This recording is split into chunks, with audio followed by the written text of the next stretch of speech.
It's Saturday the 30th of April 2022. I'm Dan from themeparknut.com and this is Theme Park News in a minute. Let's get cracking.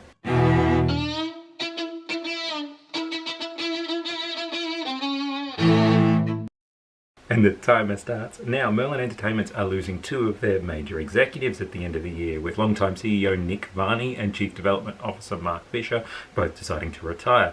NBCUniversal has announced a quarter profit with a 152% increase in revenue across its theme parks and record profits for their Orlando theme parks.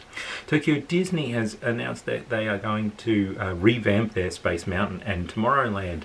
They're going to give it a new facade and reimagine the whole area. The construction is going to start in 2024 and is expected to finish in 2027. In the US, the return of Halloween events to Disney parks is happening, with Mickey's Not So Scary Halloween Party at Magic Kingdom and Oogie Boogie Bash coming back to Disney's California Adventure. Disneyland Resort has also released images about their remodeling of Paradise Pier Hotel and the downtown Disney district. They're adding a Din Tai Fung. They're bringing back grad nights. Hong Kong Disneyland has reopened this week. And they've rethemed their Emporium.